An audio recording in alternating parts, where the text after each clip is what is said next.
بسم اللہ الرحمن الرحیم۔ محترم سامعین و ناظرین، السلام علیکم ورحمۃ اللہ وبرکاتہ۔ امید ہے اللہ تعالیٰ کے فضل و کرم سے خیریت سے ہوں گے۔ اللہ تعالیٰ آپ کو، آپ کے اہل خانہ کو ہمیشہ اپنے زمان میں رکھے۔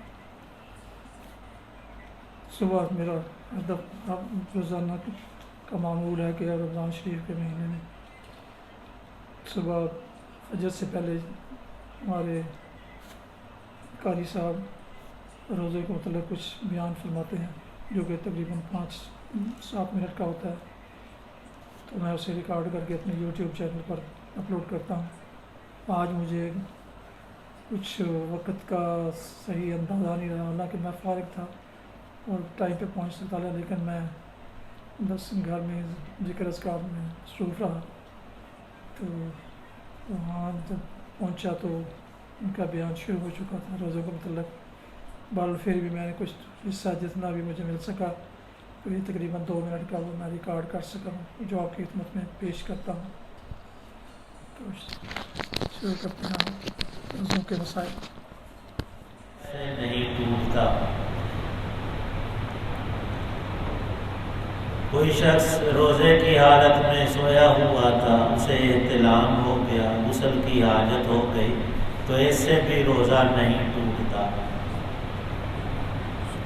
روزے کی حالت میں کلی کرنا، ناک میں پانی ڈالنا، خواہ وضو کے وقت ہو یا بغیر وضو کے، اس سے بھی روزہ ٹوٹتا نہیں اور نہ ہی مکروہ ہوتا ہے۔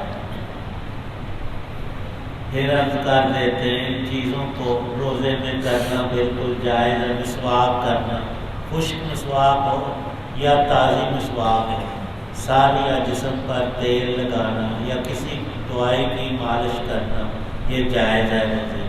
آنکھوں میں دوا ڈالنا، سرما ڈالنا، ڈراپس وغیرہ، یہ جائز ہے۔ گرمی یا پیاس کی وجہ سے روزے دار غسل کرتا ہے تو جائز ہے۔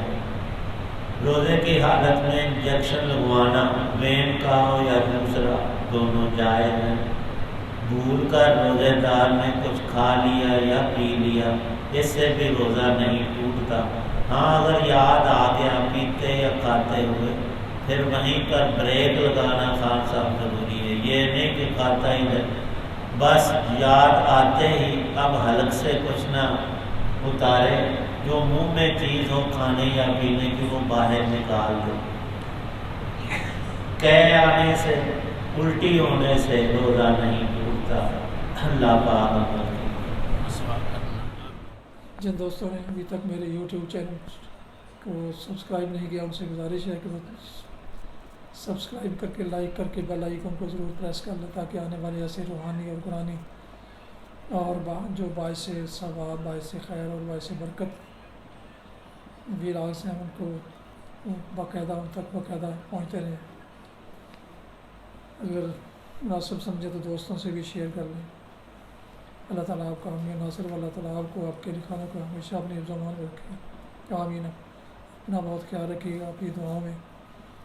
پاک وطن، والدین، اعزاء اقارب کے علاوہ اس ناچیز کو بھی شامل فرمائیں تو انتہائی شکر گزار ہوں گا۔ السلام علیکم ورحمۃ اللہ وبرکاتہ۔ پاکستان زندہ باد۔ خدا حافظ۔